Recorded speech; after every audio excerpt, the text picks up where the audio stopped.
Welcome! Today we're going to deconstruct the subscriber identity module. We're not just looking at it as a simple component, but as a complete security architecture. Our goal is to really break down its role as a hardware root of trust, and then examine the sophisticated threats that target its entire ecosystem. So, here's how we'll break it down. We'll start with the cryptographic core of the UICC itself. Then, we'll move up to the application and administrative layers to analyze the attack surfaces there. After that, we'll get into some relevant detection methodologies, and we'll wrap things up with an architectural analysis of the new eUICC security model. All right, let's dive right into the foundational architecture. It's absolutely critical to understand that the SIM, or to be more precise, the Universal Integrated Circuit Card, the UICC, isn't just passive storage. Think of it as a purpose-built, secure microcomputer. Its entire reason for being is to act as the root of trust for mobile identity. Yeah, the UICC is a complete embedded system. You've got a dedicated microprocessor, usually a 32-bit CPU, and different types of memory for different jobs. ROM for the operating system, RAM for operations on the fly, and EEPROM for the persistent data. Like your IMSI and that all-important secret key, key I. It's really a multi-application platform, governed by a very minimalist OS, where apps like the USIM for 4G and 5G authentication live. The whole design is focused on one thing: securing mobile identity inside a tamper-resistant box. Now, inside that UICC, you'll typically find one of two main OS architectures. On one hand, you have Maltos, which came out of the banking world and is a high-security proprietary system, but the real market leader, by far, is Java Card OS. And why is that? Well, it's pretty simple. Developers are familiar with Java, the applets are portable, and it just leads to a faster time to market. The key security piece in Java Card is something called the applet firewall. It enforces really strict separation between objects, which basically stops one applet from snooping around in another's memory space. This is huge, because the OS treats all application data as sensitive by default. So this slide gets to the fundamental cryptographic job of the UICC. The network operator, the MNO, kicks things off with a challenge, a random number called RAND. That value gets passed to the UICC. Then, inside the secure element, the A3 and A8 algorithms get to work, using the secret key KI to compute a signed response, or SRES, and a ciphering key KC. And here's the absolute key to the whole thing: that secret key KI never leaves the physical boundary of the secure element. This is the bedrock of the entire cellular security model. It's what ensures the integrity of the whole authentication process. Okay, so we've established the secure foundation, but this is where things get really interesting, because that very architecture creates a brand new attack surface. We're now moving from that core crypto function to the application layer, a place where the legitimate tools designed by operators for value-added services can be flipped and turned into weapons against the device and its user. The main way this happens is through something called the SIM Application Toolkit, or STK. You can think of it as a standardized set of commands that lets the UICC talk directly to the phone. It enables proactive commands like display text, set up a call, or even send short message. Now, this was intended for useful things like mobile banking or updating your tariff plan. But what it also does is provide a powerful, low-level interface that can be exploited if it's not properly secured. And this brings us to the SRES browser, a specific piece of software that became the bullseye for a major vulnerability. It's basically a little thin client environment living on the SIM, and its job is to execute STK commands that are delivered through specially formatted over-the-air binary SMS messages. This is how operators can remotely manage SIMs and push out updates, but you can see the problem, right? It also creates a direct, remote-controlled pathway straight to that powerful STK command set. And this quote just perfectly illustrates the critical flaw that the Simjacker attack went after.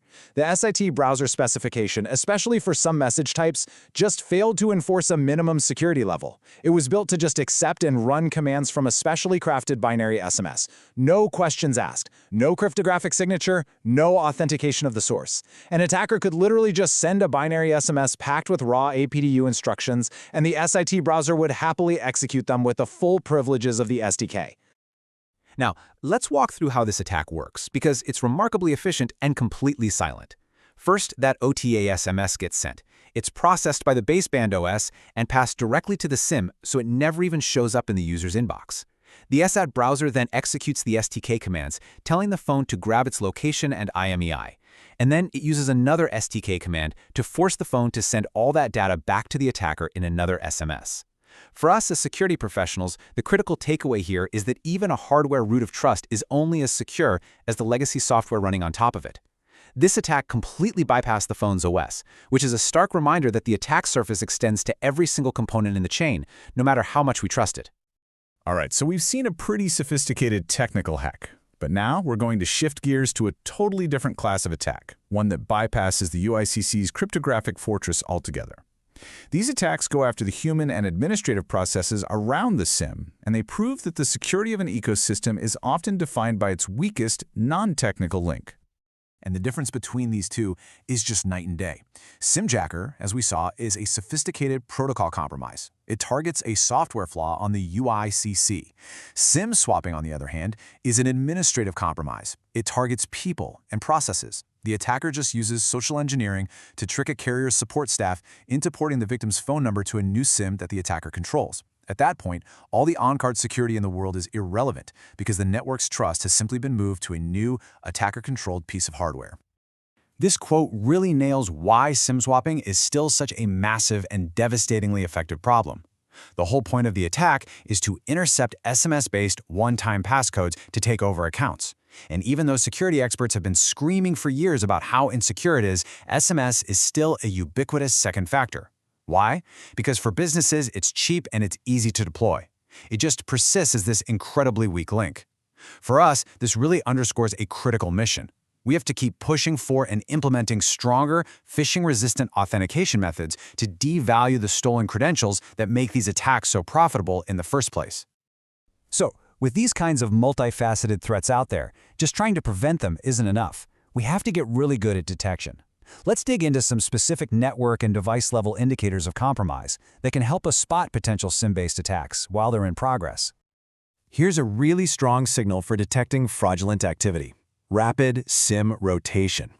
Look, a legitimate device might be associated with 2, maybe 3 mobile network codes in its entire lifetime. You know, your home network, maybe a roaming partner. But if you see a single device associated with 4 or more MNCs, especially in a very short period of time, that is a high confidence indicator of the kind of rapid SIM cycling you see in SIM farm operations, which are used for all sorts of nasty stuff, like account registration fraud. But one signal by itself might not be enough. The real power comes when you start layering these risk signals into a cohesive detection model. For example, a user account on a US-based network that suddenly authenticates with a SIM from a totally different country, that's anomalous. But when you correlate that with a rapid change in MNCs or a sudden spike in OTP traffic, it becomes a high-fidelity alert for a potential SIM swap or SIM farm abuse. This really shows why multi-signal threat intelligence is so important. No single indicator is foolproof, but when you put them together, you get the context you need for an effective defense. Okay, for our final section, let's look at where things are headed. The evolution from the removable UICC to the embedded UICC, or what most people call the eSIM. And this isn't just a simple replacement. It's a fundamental architectural shift in the security model, one that closes the door on certain risks while opening a brand new and much more complex attack surface. So the big change here is pretty obvious, right? We're going from a little piece of plastic you can pop out to a secure element that's soldered directly onto the device's motherboard. This immediately makes the system much harder to attack physically, no more theft or easy cloning. But it creates a new problem. How do you get a profile on there? This requires a mechanism for remote provisioning, which is the GSMA's Remote SIM Provisioning, or RSP, protocol. And this complex, multi-party cryptographic protocol becomes the new primary attack surface. And to handle all this new complexity, the eUICC architecture is very structured, broken down into these privileged, walled-off security domains. You have the root security domain, the ISDR, which is the ultimate authority on the chip. It creates and manages the lifecycle of all the profiles. Then, each MNO profile, or eSIM, lives inside its own isolated profile security domain, the ISDP. This robust internal segregation gives you much stronger isolation than you can get on traditional SIMs, making sure one MNO's profile can't possibly mess with another's. So that brings us to the big, critical question at the end of all this. The RSP protocol is, of course, secured by a robust public key infrastructure to make sure all the actors in the ecosystem are who they say they are. But when you do a formal security analysis of the protocol, you find some significant architectural weaknesses. Its security relies way too much on the assumption that you'll always have a secure TLS tunnel, and it kind of underestimates the risks in environments where that channel might be compromised. Plus, it doesn't have great ways of verifying the user's explicit intent during provisioning. So in essence, what we've done is trade the very tangible risk of a physical SIM compromise for the more abstract but potentially more scalable risk of a complex, multi-party cryptographic protocol compromise. The trust problem hasn't been solved, it's just been relocated and spread across a much wider and more complex digital ecosystem. And that presents a whole new set of challenges for us.